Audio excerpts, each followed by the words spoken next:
家平安。我们现在一起来，在礼拜天的早上，我们来一起起立来敬拜。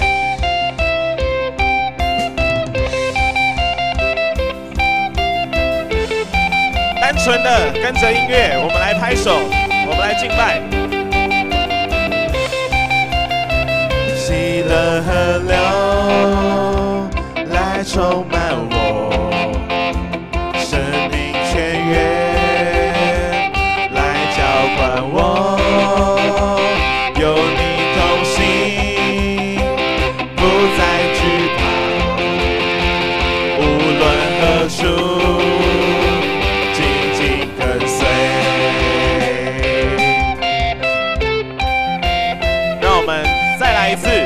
单纯的跟着音乐，我们来拍手，我们来向上帝来敬拜。乐河流来充满我，生命泉源来浇灌我，有你同行，不再惧怕，无论何处，紧紧跟随。我要 jump in the river， 我要 dance in the river of joy。我要 walk in the river， 我要 jump in the river， 我要 dance in the river of joy。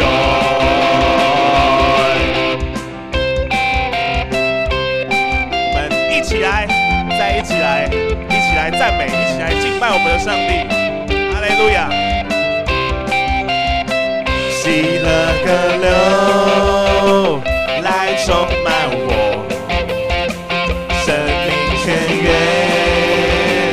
来浇灌我，有你同行，不再惧怕，无论何处，紧紧跟随。我要 walk in the river， 我要 jump in the river， 我要 dance in the river of joy。我要 walk in the river， 我要 jump in the river， 我要 dance in the river of joy。我邀请大家来 hey 哦，我要 walk in the river， 我要 jump in the river， 我要 dance in the river of joy。再一次，我要 walk in the river， 我要 jump in the river， 我要 dance in the river of joy。最后一次，我要 walk in the river， 我要 jump in the river， 我要 dance in the river of joy。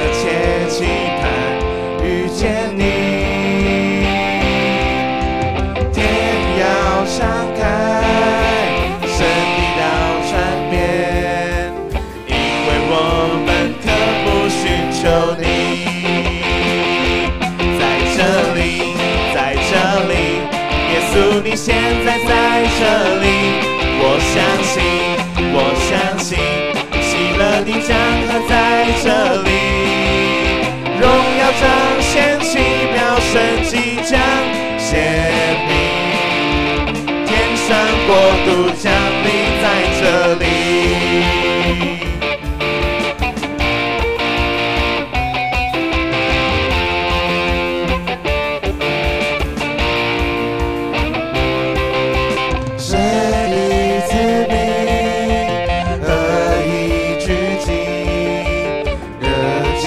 期盼遇见你。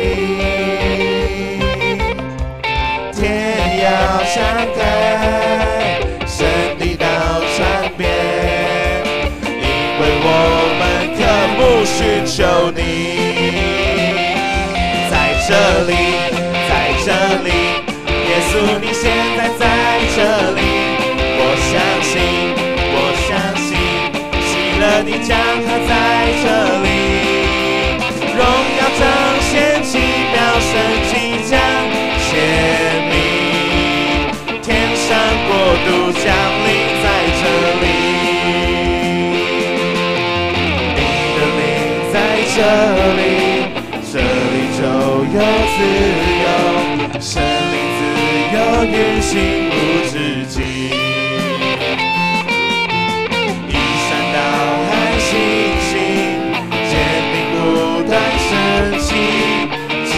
为大神做奇妙事，在这里，嘿，在这里，耶稣你现在在这里，我相信，我相信，喜乐的江河在这里，荣耀彰显奇妙神迹将显明，天上国度降临在这里，荣耀彰显。荣耀彰显奇妙神迹将显明，天上国度降临在这里。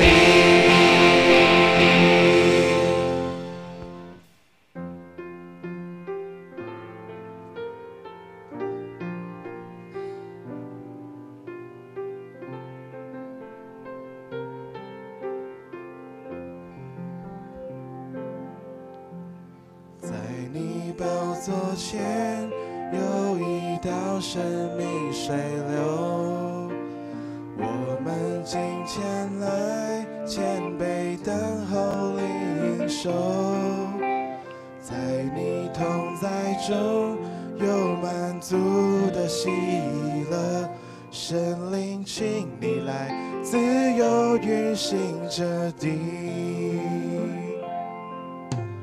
在你宝座前有一道生命水流，我们今天来谦卑等候领受，在你同在中有满足的喜乐，神灵请你来自由运行这地，神灵的江河流啊流，自由永留在这地，在我的里面，生命活水不停息，神灵的江河，自由永留到无尽。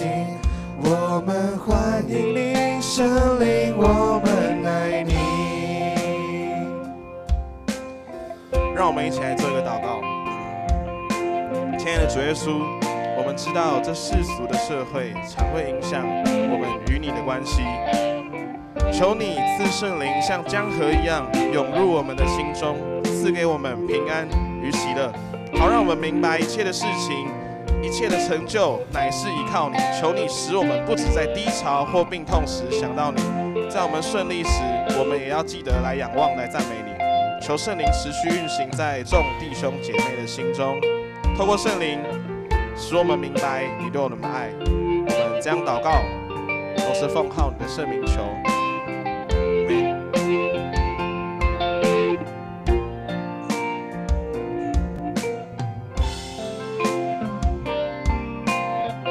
让我们从头再来一次。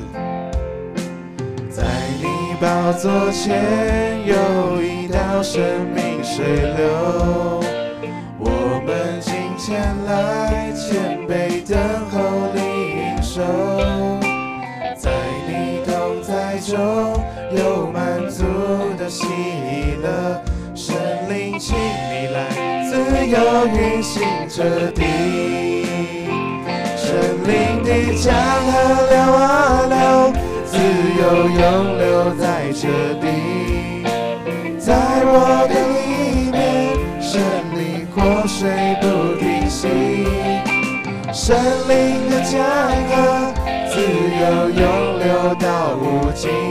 我们欢迎你，神灵，我们爱你。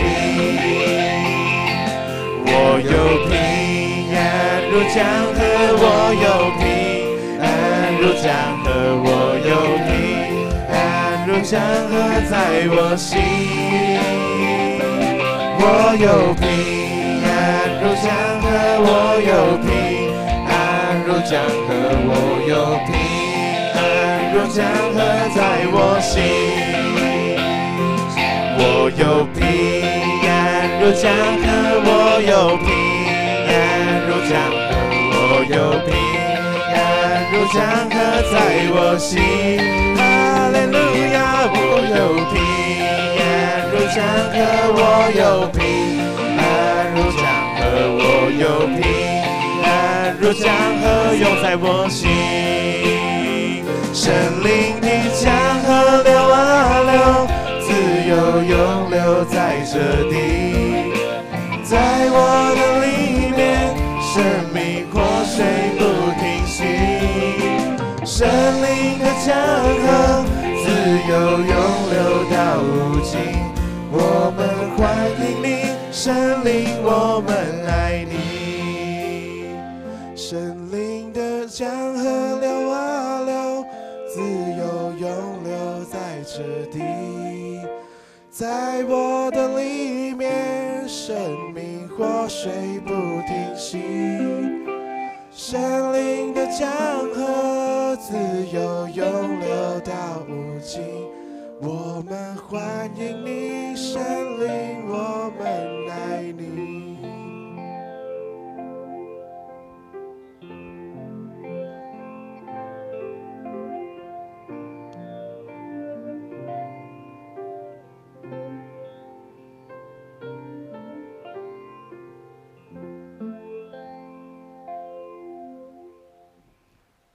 我们依然站立，我们用使徒信经来做信仰告白。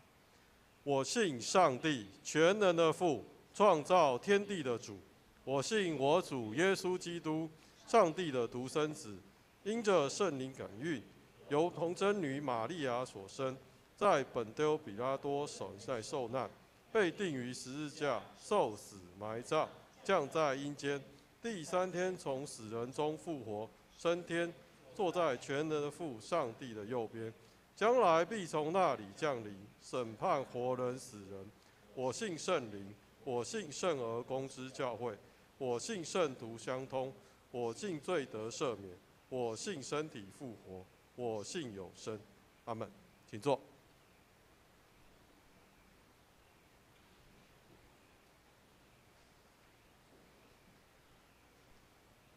奉献，我们请当值的同工。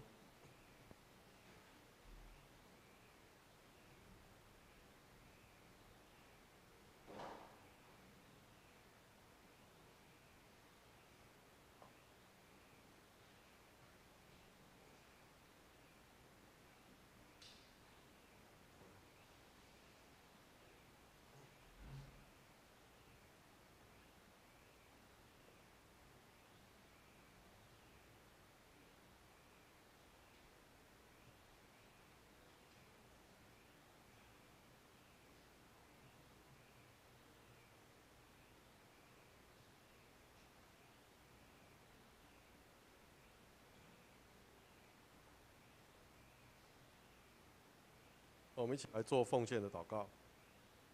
亲爱的上帝，我们再一次恭敬来到你的面前敬拜你，求主赦免我们一切的罪过，因为我们知道人若不洁净自己，就不能站在你的面前来敬拜。主啊，你牧养我们，就如同母亲乳养孩童一般。我们从中感受到主你的慈爱与安慰，帮助我们胜过一次又一次人生的试炼。你又使我们每一个人成为蒙拣选的族类，是君尊的祭司，能用你所赐的各项能力来服侍，使教会兴旺发光。主啊，今天刚好是今年的最后一天，回想2023年，我们是否更亲近认识你一点呢？今年所发生的点点滴滴，是否我们有成为你美好的见证，让世人透过我们来认识耶稣基督的福音大能呢？旧的一年要过去，新的一年来临，我们是否重新在你面前立志成为更好的基督徒，成为你使用的器皿呢？愿我们彼此鼓励，同心为上帝国的标杆来奔跑。愿我们心怀怜悯，向教会和社会的弱势来伸出援手。让我们谦卑自己，献出自己的才能、时间与金钱供上帝来使用。唯有我们彼此同心服侍，相互代祷，彼此关心，才能激荡出耶稣基督的香味，向这个混沌不明的世代真正显明，唯有主耶稣基督是末世的救主。最后，让我们一起用主所教导的主祷文同声祷告说：我们在天上的父，愿人都尊你的名为圣，愿你的国降临，愿你的旨意行在地上，如同行在天上。我们日用的饮食，今日赐给我们，免我们的债，如同我们免了人的债，不叫我们遇见试探，救我们脱离凶恶。因为国度、权柄、荣耀，全是你的，直到永远。阿们。我来报告教会消息。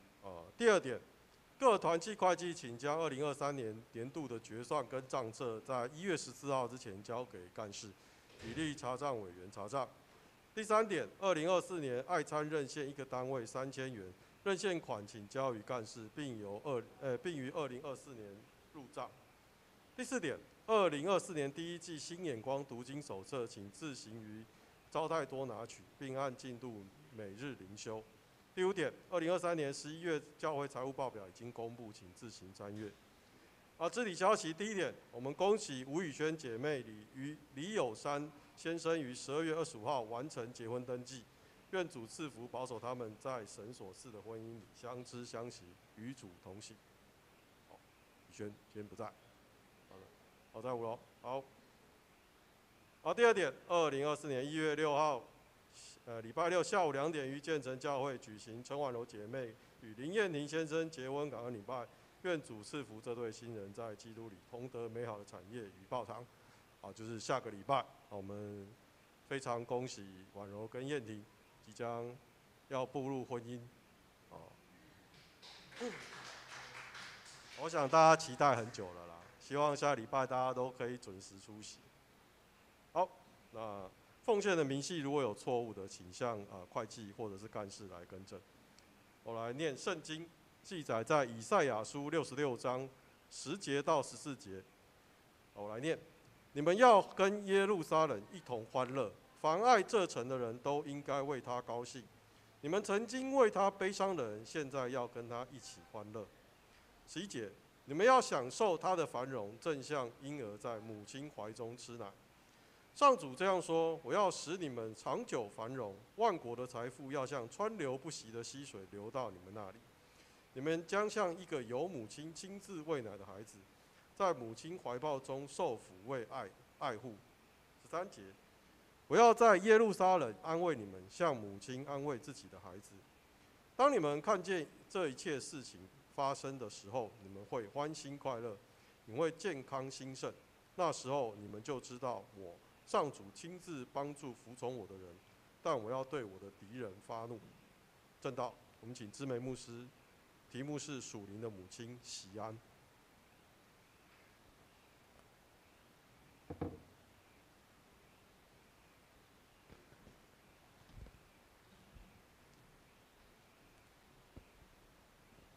好，各位弟兄姐妹，大家平安，新年快乐！今天晚上要去跨年的举手。这么少哦，好稀奇哦。好，你们异类好。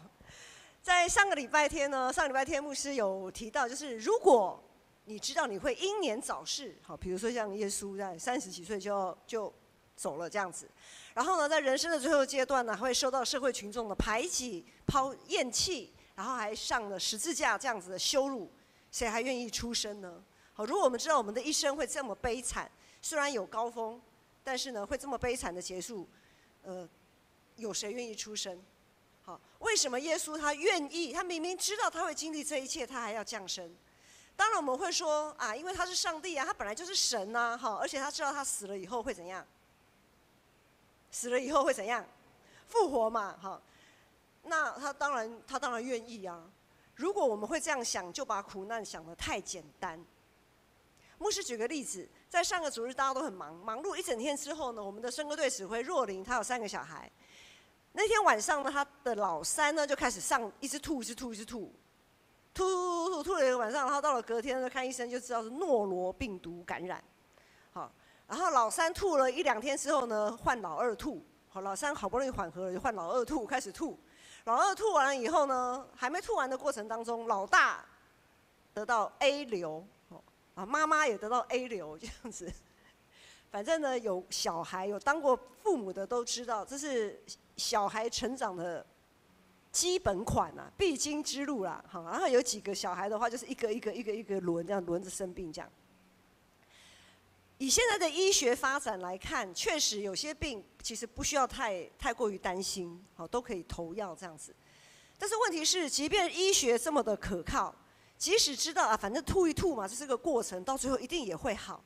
但是有谁愿意生病？有谁愿意故意去被感染，然后呢吐一塌糊涂，然后又没办法吃东西这样子？有哪个父母会愿意让孩子遭受这样子的折磨？没有父母愿意，也没有小孩自己会故意去被感染这样子。但是天父上帝他愿意，耶稣他也愿意，所以耶稣他才道成肉身降世为人。在愿意的这个背后，其实是耶稣他知道上帝所说出的话，他的应许没有一句是落空的，他说有就有，命立就立。耶稣他知道而且确信他会从死里复活，他的确信带出了他的信心的行动力。但是很多时候我们会质疑，我们没有办法，很多时候我们没有办法完全的顺服。就是我们知道归知道啊，我知道了，对，上帝的应许在圣经里面有很多嘛，知道是一回事，但是真的要去做，好像又是另外一回事。这就证明我们对上帝的应许其实不那么肯定，没有办法像耶稣那么肯定，不是吗？啊，当然又有人会说啊，因为他是耶稣嘛，好，所以他是我们的典范。在今天的经文，在以赛亚书66章，其实我们看整个以赛亚书的66章，它不仅仅是以赛亚书的最终的篇章，更是所有上帝子民终其一生的大结局。我们在过去在看以赛亚书24章到27章的时候，还记得牧师讲的吗？上帝之城跟欲望之城。好，如果大家还有印象，就是我们到底会在上帝之城享受与主同在的欢喜、快乐跟平安，还是我们会陷落在欲望之城，遭受审判与永火的刑罚呢？在今天的经文段落，其实描绘了一幅非常美好上帝的景象。我们请 PPT 放在经文的段落那里。好，在这里呢，在这整个段落里面，你们所有爱慕耶路撒冷的，要与他一同欢喜，为他高兴；你们所有为他悲哀的，都要与他一同乐上加乐。我们看下一页。使你们在他安慰的怀中吃奶得饱，尽情吸取他丰富的荣耀，满心喜乐。我们看到了，这是非常温馨美好的这样子一个画面。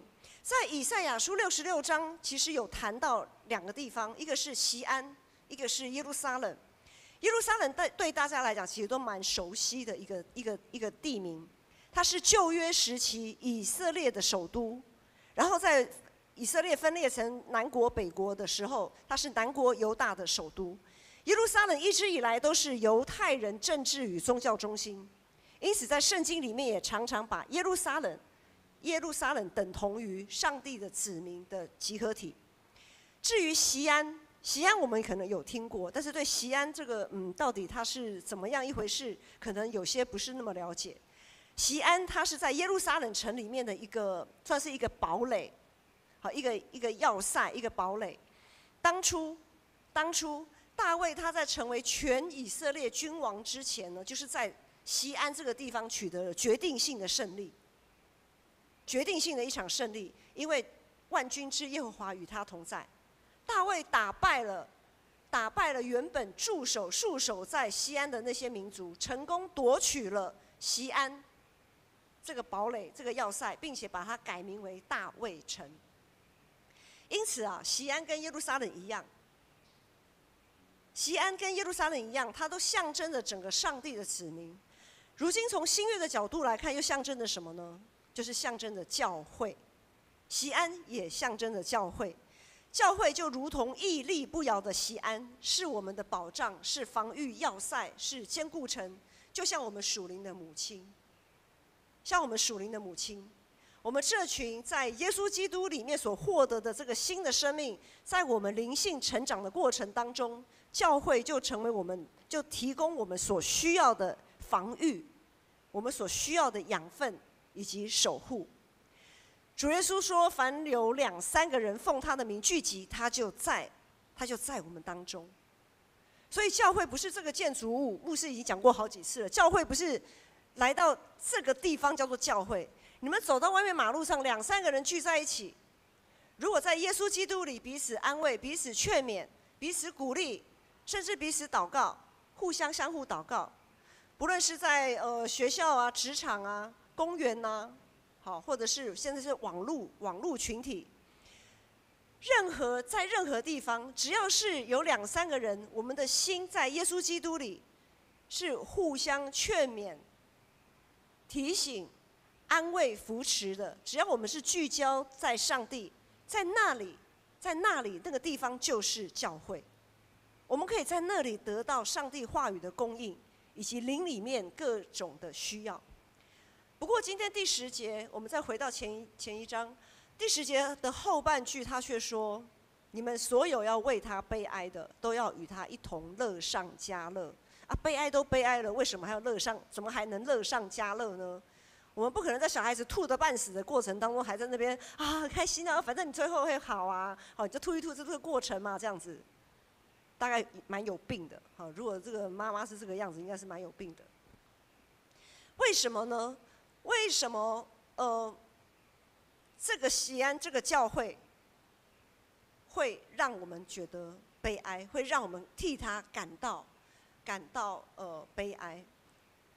我们才过了圣诞节期，绝大部分的人起初来到教会，都是为了能得到某些好处。比如说，我们邀请福音朋友来看一些节目啊什么的。就比如说，好来教会参加圣诞节，可以拿个圣诞礼物，或者是可以看表演，然后甚至于自己也可以来台上做个表演，享受这种欢乐的气氛，然后又可以交朋友。好，这些都无可厚非。因为这都是我们传福音，为了传福音的一些管道。但是问题来了，问题是当有些人尝到主恩的滋味，然后他愿意受洗成为基督徒的时候，仍然还有一些人就只是为了这些好处才来教会。他的动机，即便他已经尝到主恩滋味，受洗成为基督徒，他的动机仍然是不对的。他完全不想背起自己的十字架，也不愿意积极学习如何成为一位名副其实的基督徒。那另外还有一些人呢？还有一些人是，即使他很愿意学习，他乐意委身服侍，但是他总是以自我为中心，只顾自己，不顾他人。他只做自己想要做的事，完全没有可以调整商量的空间。然后呢，就埋怨别人都不配合。自己就是要这样做嘛，你为什么不配合呢？问题是他都不听别人的意见跟想法，他只看见别人眼中的刺，却没有想到自己的眼里有梁木。然后呢，又会产生另外一种什么现象？什么现象呢？就像耶稣对门徒说的，耶稣在四福音书里面有对门徒说，就让麦子跟稗子一起成长。稗子是什么？稗子就是杂草。意思就是说，麦子我们台湾比较少见的，就可能像稻穗吧，就让稻穗跟杂草一起成长啊。这样讲你们大家就比较能理解。好，就让稻穗跟杂草一起成长。耶稣摆明了什么？耶稣摆明了说，在教会里面就是会有麦子，也就是会有稻子，也会有杂草。有麦子也有稗子，没有问题，这个是事实，一定会这个样子。但是到了一个地步，有许多基督徒会受不了哦，特别是那些很认真的基督徒，他会受不了，他会很难忍受教会里怎么会有杂草呢？他没办法忍受，于是呢，他们就赶快找牧师，然后或者是找长老。牧师，那个某长老，这个情况你要解决啊，赶快把这个问题给解决掉，真的是太糟糕的问题了。殊不知，耶稣他也说，在这段麦子跟稗子的比喻里面，耶稣他也说，有些稗子、有些杂草不能拔。耶稣说，恐怕我们把这个杂草拔了，连那个麦子也一同拔起来了。就当我们在拔杂草的时候，会连那个稻穗整个好的稻穗整个都拔掉了，那怎么办？啊，之后嘞，那怎么办？之后会怎么样？稗子依然是稗子啊，杂草还是杂草，杂草不会变成麦子的，杂草就还是杂草。那麦子呢？麦子有可能就会被污染变质，会受到影响。它可能会成为一个骄傲、不愿意落在地里死了的那个麦子。耶稣说：“若我们不愿意落在地里死了，就没办法结出什么许多的子粒嘛。我们要落在地里死了，像麦子落在地里死了，才能结出许多的子粒。可是碰到这样的情况，很多人都不想做了，然后有可能变成那种不冷不热，能闪就闪的，啊，这么乱，那么我不要跟他同工，弄人。”我才不要跟他一起嘞，等等之类的这种笑，好，那个不好的笑就慢慢的会在群体当中慢慢的产生。这些麦子，这些没有会被污染变质的这些麦子，没有办法结出子粒的这些麦子，最终就会和那些稗子和那些杂草一样，都被扔在熔火里焚烧。如果教会变成这个样子，我们能不感到悲哀吗？教会里面有许多的现象，确实有的时候会让我们感到很无力。不讳言，教会不是一个可以大鸣大放，然后非常非常非常不错的一个地方，因为我们都是蒙恩的罪人。我们都是蒙恩的罪人，没有人可以说我是完美的，完全不会犯错的，然后我的思想纯正。好，什么什么的，完全不会被污染。没有人可以这样挂保证，除了耶稣以外。所以我们才要来这边，我们才要学习，跟耶稣学习。然后呢，我们今天在学习的过程当中，我们来看看今天上帝应许了什么。在今天的这段经文当中，呈现一幅非常温馨美好的画面。刚才我们都有读到，有一个母亲在哺乳的画面，也有什么？有个小孩子在父母的膝盖上这样子坐着嘛，这样子玩。我想我们大家应该有看过那个伯彦抱着他的可晴，然后凯阳在那边坐着这样子玩啊跳啊哈。那个爸爸比较常常看到那个伯彦以家的爸爸哈，看到我们的五郎长老好在那边抱在那边逗弄小孩，那种非常温馨美好的一个画面。在这段，如果将这一段经文画成一幅画，如果有人把这段经文画成一幅画，他一定会跟路德我们都很熟哈，路德10岁捡麦穗的那个画一样，会成为经典名画。在这幅画里面呢，上帝就是那位慈爱的母亲，众教会就是那个被慈爱的母亲抱在胸前哺乳，在妈妈膝上玩耍、欢喜快乐的那个孩子。当然，我们知道一位称职的母亲在孩子成长的过程当中，绝对不会怎么样，绝对不会有求必应啊，不会有求必应嘛，对不对？有的时候哭，让他哭一下，不会哭了马上就抱，对不对？让他哭一下，力气很多就让可晴啊、凯阳哭一哭啊。以前子瑜小的时候也是哭一哭，哭的实在我听不下去了，再来抱起来安慰一下这样子，不会，当然也不会完全不管他啦。在亲子教养里面，常常提到一个原则，就是延迟满足的原则。延迟他的满足，不要马上就满足他的需要。但是这个教养策略，并不是要一昧的压抑孩子的欲望，因为每个人成长，他成长有他的欲望，他才会向上嘛，他有向上，他有那个动力嘛，这个目的不是为了要压抑他们，好像把他们闷死这样子，完全不能有欲望，不能什么都不能，绝对没有，不是这个意思。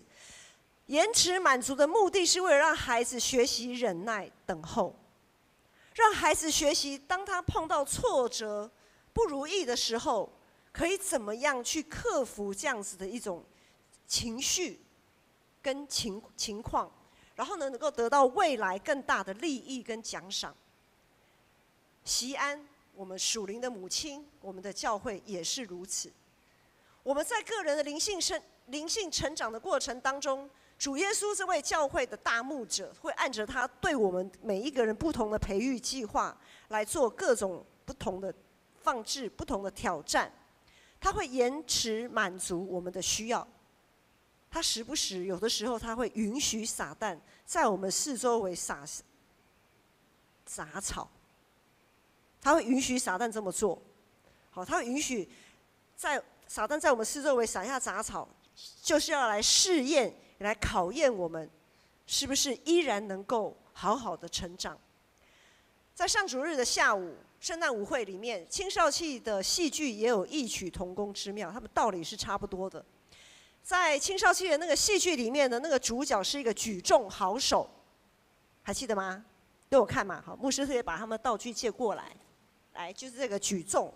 这个杠铃哦，非常的有创意，又拿马桶刷这样子哈。他们是那个主角呢，是一个举重好手。再放回去。好，真正的举重是不可能这么轻松的。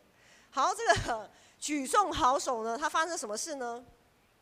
他原本是一位对上帝很敬虔、很委身服侍的基督徒，只是当他的专业能力，就是他的重量越举越重，好。被大家越捧越高的时候呢，在这个过程当中，他这株麦子的旁边就被撒下了杂草，然后呢，他的教练就不断用世界的价值一直在怂恿他、刺激他，就是为了要什么样，让他能够更上一层楼、更上一层楼嘛，就不断的更上一层楼这样子。他突然间就迷失了，然后他就离开了教会。他的人生在一夕之间也跌到了谷底。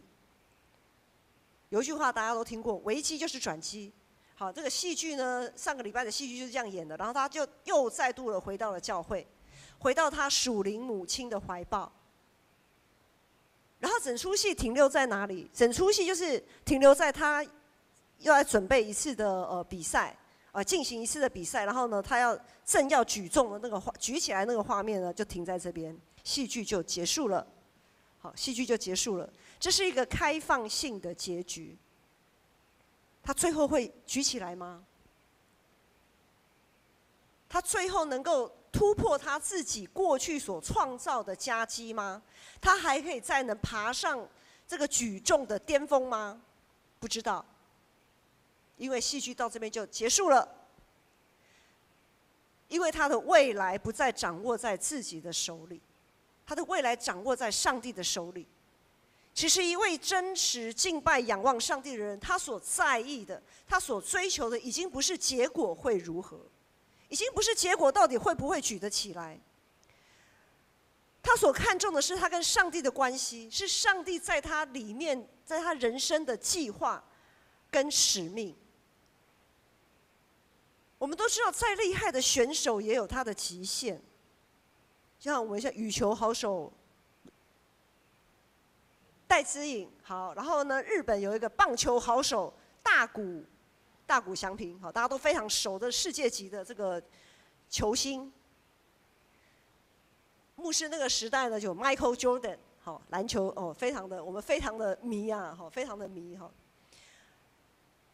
这么厉害的运动选手，他们也会有怎么样？也会有退场的时候啊，也会有退场的时候。当然，还有很多人没有办法达到巅峰的，在达到巅峰之前就已经陆续退场了。但是重点是什么？重点不是我们是到什么样的阶段退场，而是在每一个我们退场，上帝要我们退场的那个阶段，我们都可以依然的跟着上帝的脚步走。我们依然可以坚定在基督里站立。只要我们在耶稣基督里努力过，确实发光发热过，不论你是到哪一个阶段你才退场，你才转弯，你才换方向都没有关系。只要我们的心怀意念始终在上帝之城站稳，就必定能得到那永远都不会朽坏的荣耀。即使我们经历了许多的失败跟挫折，我们依然能够在他的胸前得到安慰，得到满足的喜乐。在属灵母亲席安，也就是我们教会的培育当中，上帝对我们的成长有他特别的计划跟安排。特别我们想说拼图哈，我不晓得你们有没有玩过那种1000片以上的拼图。那个1000片以上的那种拼图哦，有玩过拼图的牧师想问一下，你们首先会去找哪一个部分来拼？边边，对不对？边边非常的明确，好，框先给它拼起来，然后再来呢？再来会找哪个部分？颜色比较明确的，好，或者它的形状图案、它的主题比较明确的，好，这个边框很快的就完成，很有成就感。那找那个主题呢，颜色、色彩呢，比较相对明显的呢，虽然它也要花一点时间，但是在拼那些的过程当中啊，其实我们的心里是蛮有盼望的，就会有一种感觉，就是很快很快，好，不多久我们就会可以把它拼起来啊。找的过程当中，非常的充满信心。但是剩下什么是最困难的？乱七八糟，就是那个背景很模糊的。好，今天如果说我们要拼这一面墙，好，那个灯光跟那个圣诞圈应该是最明显的主题，对不对？最困难的就是那个木纹啊，那一整片的木纹，哦，真正哦，切开也细哦，还够，就是那个木纹看起来分成每一个小块的拼图，看起来都一模一样啊。那个是最困难找到位置的一个部分，也是最挫折。我们牧师家5个人嘛，哈，常常有时候拼图呢，我们就会放在最后面，就是阳台打出去的一个平台那里。然后每次拼到那个呢，要拼前面，大家都蛮有兴致的，可是拼到那个部分呢，就开始有人落跑了，我不要拼了，就有人落跑。然后呢，就会在很多天的过程当中，就会有人好吧，没事做就跑去那边看一看啊，蹲下来坐在地上拼，但是拼没多久又落跑了，好，然后就又反正就是5个人就轮番在那边去慢慢的完成那个拼图。但是不管怎么样啊，我们都知道每一片拼图都有属于它的位置。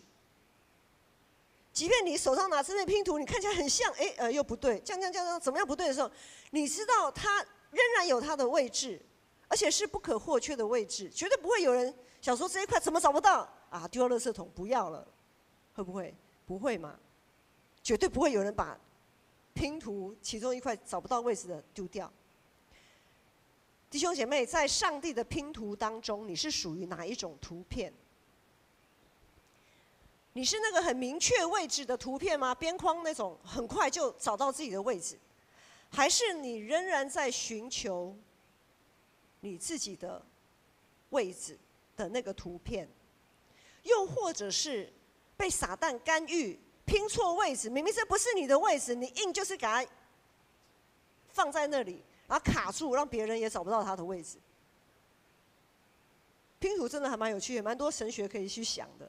好，这个廉价有兴趣可以买个拼图试试看。好，你是属于哪一种呢？在拼图完成之前，我们要在我们的属灵的母亲，我们每一个人生，上帝给我们都有一块拼图。可能有的时候我们很快找到位置，找到我们的选择，我们很确定，就是这一条路。可是很多时候我们就是走走停停，然后左转右转，不是很清楚。但是不管怎么样，只要我们持续的在我们属灵的母亲，也就是我们的教会，扶持跟保守底下耐心等待。那以赛亚书这一段经文所呈现的画面，就最后是一定会完成的。愿我们都持守在主的应许，愿我们都定睛盼望着以赛亚书今天所呈现的这幅画面能成就。不论上帝要把我们放在什么样的位置，我们都欢喜顺服，心存盼望。我们一起来起立来唱这首诗歌。我们一起来回应，让圣灵在我们的生命当中动工，让圣灵带领我们，让我们可以找到我们的位置。即便我们走错了，放错位置，也可以经由圣灵的安慰跟提醒与引导，重新再找回我们的位置。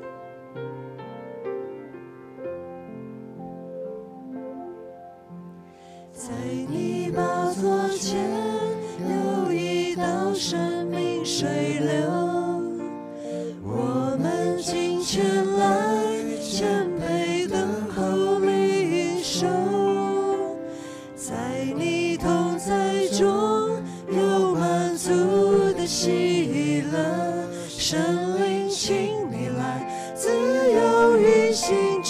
地，在你宝座前，在你宝座前有一道生命水流，我们今前来谦卑等候领受，在你同在中有满足的喜乐，圣灵请你来自由运行这地，圣灵的江河流啊流，自由涌流在这地，在我的里面，生命活水不停息，圣灵的江河自由涌流到无尽，我们欢迎你，圣灵，我们爱你，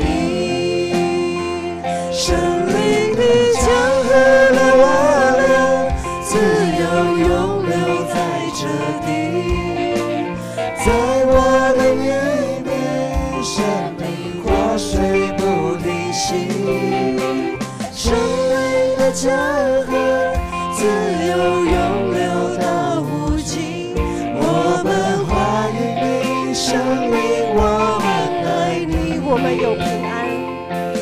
我有平安如江河，我有平安如江河，我有平安如江河在我心，我有平安如江河，我有平安如江河，我有平安如江河在我心，圣灵的江河，圣灵的江河流啊流，自由涌流在这地，在我的里面，生命活水不停息，圣灵的江河自由涌流到无尽，我们欢迎你，圣灵，我们爱你，圣灵的江河流啊流，自由涌流在这地，在我的里面，生命活水不停息，圣灵的江河自由涌流到无尽，我们欢迎你，圣灵，我们爱你。我们一起来祷告。阿爸父神，我们感谢你，谢谢你赐下圣灵在我们当中运行，谢谢你借着圣灵供应我们那永远都不会干渴的活水。愿我主耶稣基督的恩惠、天父上帝的慈爱、圣灵的扶持、安慰与感动与你们众人同在，从今时直到永远。阿们。好，我们来唱最后一首歌，带着回家。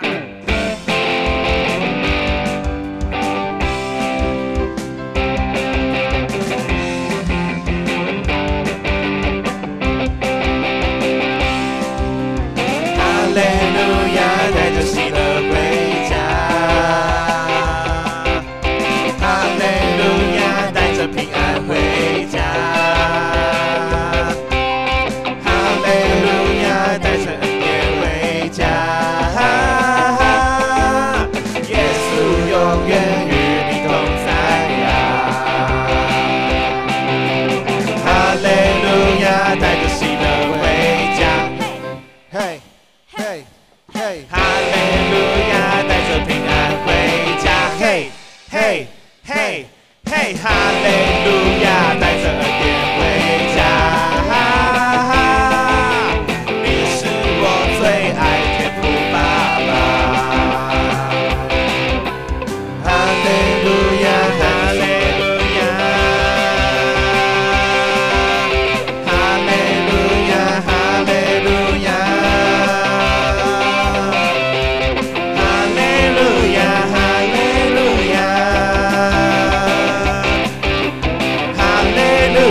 哈利路亚